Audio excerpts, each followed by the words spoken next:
go right to our first email from Sammy. See, from Sammy, who asked, I've heard you make the point that churches that are too concerned with being relevant to the culture can lose focus on what matters, salvation and heaven. But at the same time, you have said that this world matters to God and that loving our neighbors is also important. Can you speak to how to balance relevance and focusing on heaven? Yeah, thank you, Sammy. I used to be so confused when I was a kid to sing two hymns that I thought were totally contradictory. One, this world is not my home, I'm just a passing through. Yeah. And this is my Father's world. Yeah. Well, which is it? Is this my Father's world, or I just can't wait to get out of it? Yeah. This is an alien world belonging to Satan or something. In my experience, Sammy, we tend more these days, I think, to be so earthly minded that we're no heavenly or earthly good. In other words, it's not to be heaven, focus on heaven only or focus on this world only. It's to focus on this world in the light of heaven, in the light of God's glory and grace. It seems like today a lot of Christians act as if this really is the only world. I'm not going to mention names, but for instance, Joel Osteen says, you can have your best life now. Your best life now. And I think that he's just in a kind of crude way saying what a lot of us think. I live for my job, my climbing the corporate ladder, or for being the best mom and having everybody in the neighborhood think I'm just the best, or at church, being, the best giver, the best this, the best that, focusing on our kids and that they go to a good college. I mean, goodness, we just focus so much on this life as if this is what really matters. In politics, we often act as if America is our ultimate home, and we want to take it back from those who've stolen our home from us, or we think that we can save the world by whatever political causes that we happen to prefer.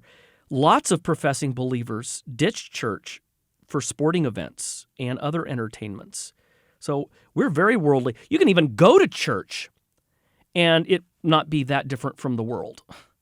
The preaching can be basically self-help. And instead of baptism and the Lord's Supper and the communion of saints and singing and prayer, you end up having a bunch of entertainment and, as if the church were a business like a chain of theaters or self-help centers. So I think we need to raise our eyes to heaven, Sammy. In Daniel 4, Nebuchadnezzar, king of Babylon, learned that the hard way. God humbled him, and when he was walking on the roof of his palace, admiring, as he puts it, the great Babylon which I have built, we read that God sent him away to live like an animal. Think of Howard Hughes. The life of Howard Hughes, the richest man in America at the time.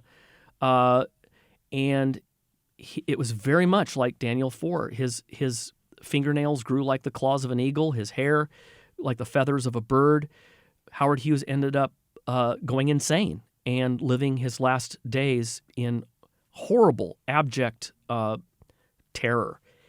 And I won't tell you how they found him. When he was practically dead. And so it's insane to think you're God. It leads to insanity because it runs against the grain of reality. You're not God. So when you act like God or you think you're God, then you're living against the grain of the way things really are. That leads to insanity. But after that time, we read, still in Daniel 4, after this, Nebuchadnezzar says, I acknowledge that God is sovereign over the kingdoms of the earth and gives them to whomever he will.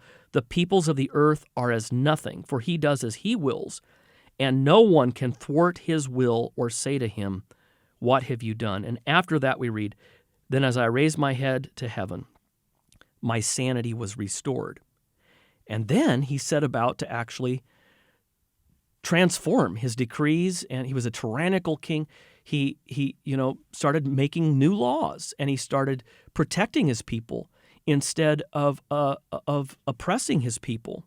So, There's a lot of insanity going around. I have it, you have it. We look at our successes and failures, determined to get what we want and have our best life now. But that's insanity because it runs counter to reality, the way things actually are. We need to raise our eyes to heaven.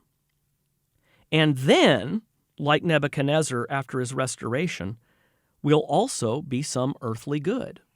It's by raising our eyes to heaven that we actually have a new outlook on the world.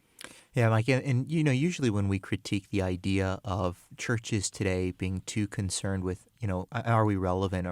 I think it really is, going back to an earlier point that Mike had made, just seeing so many churches not focusing on the Word of God and trying to entertain people into the kingdom, or, let's give them a comedy show or whatever. We have to get back to the Scriptures. And so that's what we're trying to critique. It's not the idea that there's something wrong with being this worldly, if you will, and at least in that sense. Right.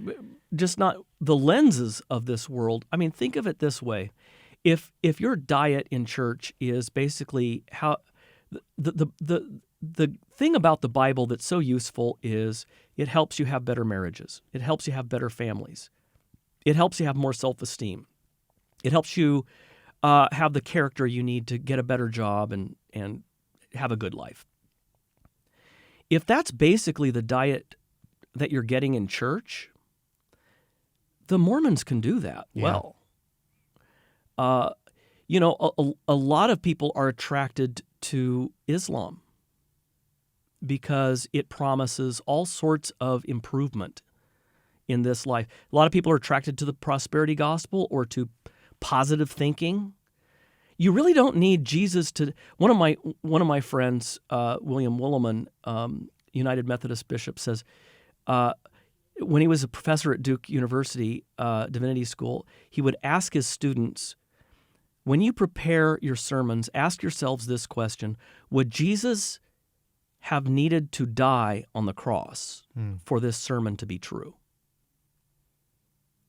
That is a powerful question. Yeah. When we raise our eyes to heaven, that means looking at everything in a God-centered way instead of a me-centered way, through the lens of God in the gospel.